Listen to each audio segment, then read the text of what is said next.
नमस्कार दोस्तों, मैं हूं जितेंद्र दीक्षित। इन दिनों चर्चा हो रही है फिल्म द कश्मीर फाइल्स की और इस बात पर बहस हो रही है कि इस फिल्म में कश्मीरी पंडितों पर हुए अत्याचार को लेकर जो कुछ भी दिखाया गया है क्या वो सही है? क्या वाकई में ऐसा कुछ कश्मीरी पंडितों के साथ घटित हुआ था? मैं बीते चंद सालों से कश्मीर पर अपनी एक किताब के लिए रिसर्च कर रहा हूं। मैंने कई सारी किताबें पढ़ी हैं और उस आधार पर मैं कह सकता हूं कि फिल्म में जो घटनाएं दिखाई गई हैं उनमें से ज़्यादातर घटनाएं सही हैं। ये बात अलग है कि फिल्मकार ने कई जगह पर नाटकीयता का सहारा लिया है, कलात्मक छूट ली है, लेकिन जहां तक घटनाओं का सवाल है वैसी घटनाएं ज़रूर कश्मीर घाटी में घटित हुई थी। अगर आप कश्मीर के बारे में और जानना चाहते हैं कि हकीकत में 90 के दशक में कश्मीर में हुआ क्या था, तो मैं आपको अपनी पसंदीदा 10 किताबें पढ़ने की सिफारिश करता हूं। वो कौन सी किताबें हैं, आइए जानते हैं। मेरी सबसे पसंदीदा किताब हिंदी में है, इसका नाम है कश्मीरनामा और ये मशहूर लेखक अशोक कुमार पांडे जी ने लिखी है। और इस किताब को पढ़ने के बाद आपको कश्मीर के इतिहास, कश्मीर की संस्कृति, कश्मीर की राजनीति और कश्मीर में आतंकवाद के शुरुआत के बारे में काफ़ी कुछ जानने मिलेगा। कड़े रिसर्च के बाद इस किताब को तैयार किया गया है। साल 2018 में इसका पहला संस्करण प्रकाशित हुआ था। उसके बाद से लेके अब तक कश्मीरनामा के 6 संस्करण आ चुके हैं।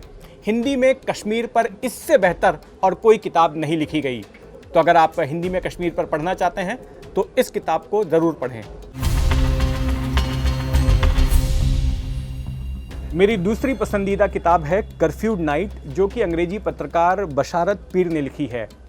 ये बशारत पीर की अपनी कहानी है। बड़े ही उम्दा तरीके से उन्होंने अपने बचपन के कश्मीर को इस किताब में याद किया है, उसका चित्रण किया है और बताया है कि किस तरह से खूबसूरत कश्मीरवादी धीरे धीरे आतंकवाद की आग में झुलस गई, किस तरह से आतंकवाद उनके इर्द गिर्द पनपने लगा, किस तरह से उनके साथी धीरे धीरे करके मिलिटेंट्स बनते गए और आतंकवाद ने किस तरह से कश्मीर को नुकसान पहुंचाया। मेरा मानना है कि अगर आपको ये समझना है कि आतंकवाद ने कैसे कश्मीर घाटी में अपनी जड़ें जमाई थी, तो बशारत पीर की ये किताब ज़रूर पढ़नी चाहिए। बशारत पीर की किताब पर फिल्म भी बन चुकी है।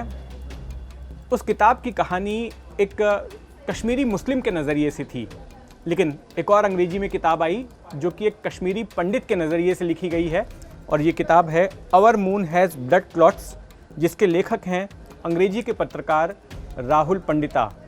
बशारत पीर की तरह ही राहुल पंडिता का बचपन भी कश्मीर में ही बीता, कश्मीर में ही वो पले बढ़े, लेकिन जब वहाँ पर आतंकवाद ने दस्तक दी और जब कश्मीरी पंडितों पर हमले होने लगे तो राहुल पंडिता को भी अपने परिवार के साथ कश्मीर छोड़कर भागना पड़ा।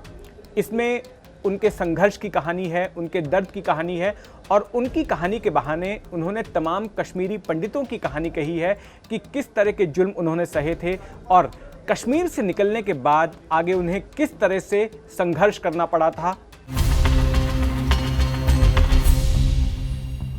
अगर आप जानना चाहते हैं कि इस सदी की शुरुआत से कश्मीर में क्या कुछ चल रहा था, यानी कि जब 21वीं सदी आई तो उसके बाद से कश्मीर में क्या कुछ हुआ, तो मैं सिफारिश करूंगा इस किताब को पढ़ने की, the dirty war in Kashmir, और इसके लेखक हैं सुजात बुखारी।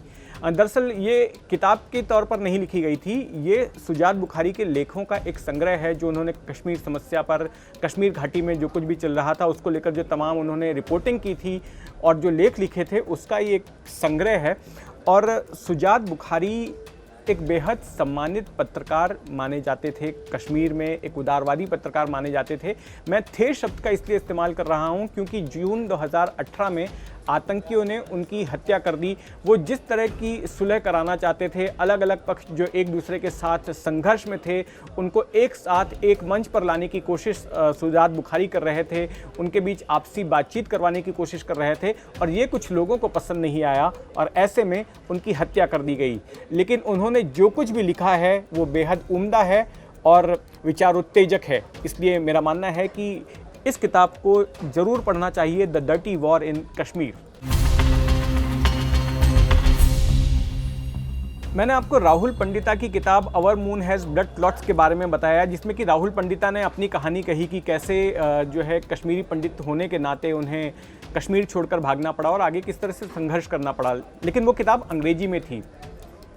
कश्मीरी पंडितों के संघर्ष पर एक अच्छी किताब हिंदी में भी लिखी गई, जो मेरे दोस्त आशीष कौल ने लिखी है, और इस किताब का नाम है रिफ्यूजी कैंप।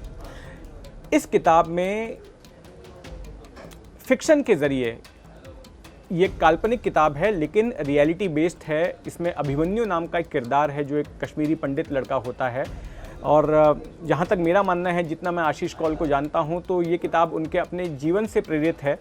उन्होंने इसको जानबूझकर फिक्शनलाइज किया है कुछ विवादों से बचने के लिए, लेकिन इस किताब के ज़रिए इन्होंने कश्मीरी पंडितों की कहानी कही है कि किस तरह से कश्मीरी पंडितों का 90 के दशक में कश्मीर घाटी में जीना दूभर हो गया, और उसके बाद जब वो रिफ्यूजी कैंप्स में रहने के लिए आए, शरणार्थी कैंप्स में जम्मू में रहने के लिए आए, तो वहाँ पर कैसी उनकी दुर्गति हुई, सरकार की तरफ से स्थानीय लोगों ने किस तरह का उनके साथ में बर्ताव किया, किस तरह का संघर्ष उन्हें करना पड़ा, इन तमाम बातों को बड़े ही बेबाक और बेहद मार्मिक तरीके से आशीष कौल ने अपनी इस किताब में लिखा है, रिफ्यूजी कैंप में।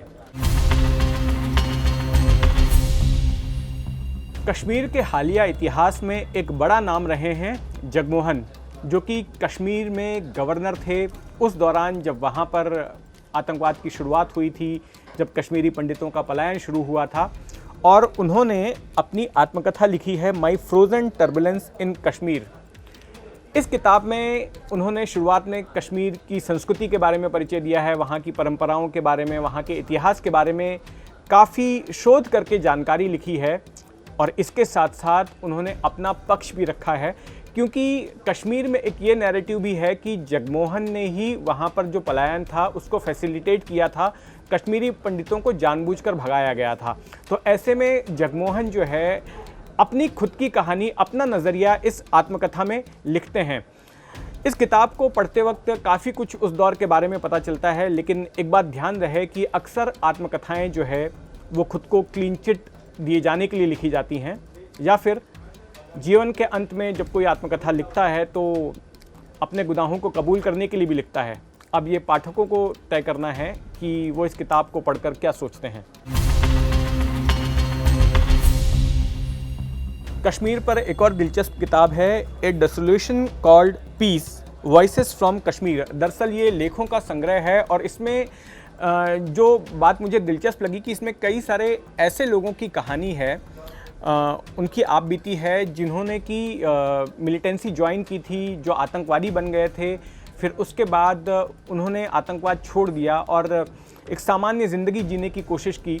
तो इसमें वो अपनी कहानी कहते हैं कि क्या मोटिवेशंस थे, किस वजह से उन्होंने आतंकवाद को ज्वाइन किया था, आतंकवाद से जुड़े थे, उसके बाद उनके साथ क्या हुआ।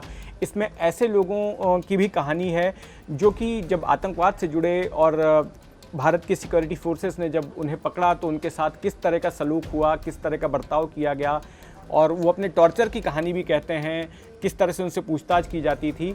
और इसके अलावा ऐसे लोगों की कहानी भी है जो कश्मीर की राजनीति से जुड़े रहे हैं।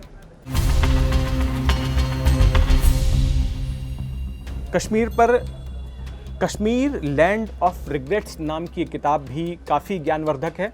इस किताब को मूसा रजा ने लिखा है। मूसा रजा एक सिविल सर्वेंट थे। 1988 में वे कश्मीर के चीफ सेक्रेटरी थे, और इसमें इन्होंने आतंकवाद की शुरुआत के बारे में काफ़ी कुछ दिलचस्प जानकारी दी है, और ख़ास करके इसमें एक जो चैप्टर है रुबिया सईद के किडनैपिंग के बारे में, और 80 के दशक में जब फारूक अब्दुल्ला की सरकार के आखिरी दिन थे तो उस दौरान क्या कुछ चल रहा था, उसके बारे में कई दिलचस्प बातें उन्होंने अपनी इस किताब में लिखी हैं। अगर आप कश्मीर पर कोई एकेडमिक रिसर्च कर रहे हैं तो ऐसे में आपके लिए ये किताब पढ़ना बेहद ज़रूरी है। इस किताब का नाम है द कश्मीर डिस्प्यूट 1947 टू 2012।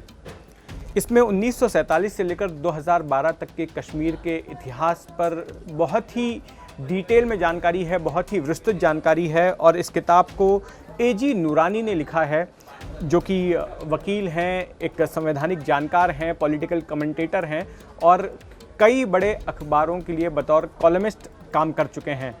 ये 2 वॉल्यूम में किताब है और मुझे ऐसा लगता है कि अगर आप कश्मीर पर कोई रिसर्च कर रहे हैं तो ऐसे में इस किताब का पढ़ना बेहद ज़रूरी है। अब तक मैंने जिन किताबों का जिक्र किया वो भारतीय लेखकों की ओर से लिखी गई हैं, लेकिन एक किताब है अंडरस्टैंडिंग कश्मीर एंड कश्मीरीज, जिसे कि एक ऑस्ट्रेलियन लेखक ने लिखा है जिनका नाम है क्रिस्टोफर स्नेडन। क्रिस्टोफर स्नेडन जो है एक ऑस्ट्रेलियन एकेडमिशियन हैं और इन्होंने काफ़ी वक्त जो है कश्मीर में गुजारा।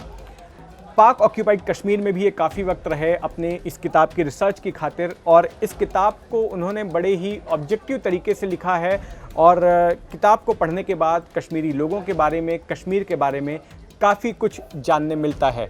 तो मैंने आपको बताया उन 10 किताबों के बारे में जिन्हें कि कश्मीर में दिलचस्पी रखने वालों को ज़रूर पढ़ना चाहिए। अब मैं आपको बताता हूँ एक 11वीं किताब के बारे में जो मेरी अपनी किताब है। इस किताब का नाम है valley of red snow, Kashmir beyond 370, जो जल्द ही आ जाएगी। इस किताब में पिछले दशक भर में कश्मीर में जो भी बड़ी घटनाएं हुई, चाहे वो आखिरी विधानसभा के चुनाव हो 2014 के, पुलवामा कांड हो, उसके बाद धारा 370 का हटाया जाना हो, और उसके बाद इन 3 सालों में क्या कुछ कश्मीर में घटित हुआ, कश्मीर किस तरह से बदल रहा है, उसकी कहानी कही गई है। तो इस बार के अनकट में इतना ही। देश और दुनिया की तमाम खबरों के लिए, तमाम कहानियों के लिए ज़रूर देखिए अनकट।